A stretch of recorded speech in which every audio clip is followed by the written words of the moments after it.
اسی پر ہمیں جوائن کیا ہے سینئر تجزیہ کار بریگیڈیئر ریٹائرڈ محمد افضل نے۔ سر، آپ کے وقت کا بے حد شکریہ۔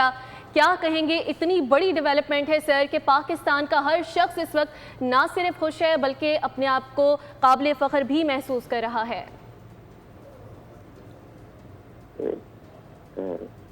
میرا جہاں تک خیال ہے اور جو آپ نے کہا ہے، خود ہی کہا ہے کہ پاکستان کا ہر شہری جو ہے اس کو قابل فخر محسوس کر رہا ہے، یہ بالکل سچ ہے اور ہمیں واقعی اس کو قابل فخر سمجھنا چاہیے۔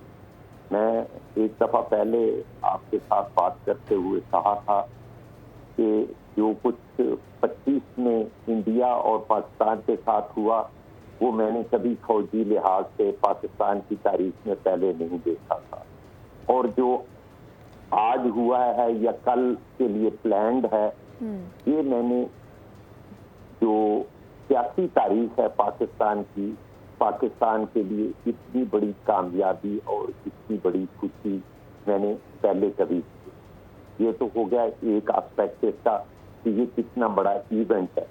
اب جہاں تک اس کے اثرات ہیں وہ آپ دیکھیں گے تو اس کے اثرات دونوں ہوں گے۔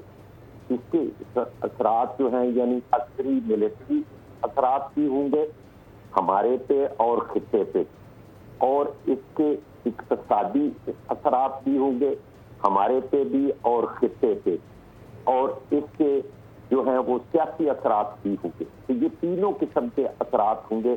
تو اگر آپ چاہیں اور دوبارہ مجھے پوچھیں تو میں ان تینوں قسم کے اثرات کی آپ کو الگ الگ سے تعریف جو تفصیل ہے جو میرے لحاظ سے ممکن ہے وہ میں آپ کو بتا سکتا ہوں۔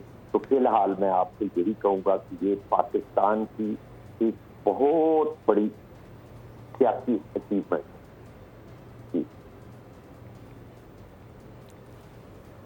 بالکل بہت بڑی کامیابی ہے اور آج پوری دنیا اس کی معترف ہے۔ وزیر اعظم پاکستان نے اسلام آباد مفاہمتی یادداشت پر بطور ثالث دستخط کر دیے ہیں۔ بڑی ڈیولپمنٹ ہے، پوری دنیا کی نظریں اس وقت مرکوز ہیں کہ آگے کیا ہونے جا رہا ہے۔ یقینی طور پہ دور از اس کے نتائج ہوں گے۔ تمام تر صورتحال پہ ہمارا پینل ہمارے ساتھ موجود تھا، اس پہ ہم بات کر رہے تھے۔ تفصیلاً آپ تمام کا بہت شکریہ۔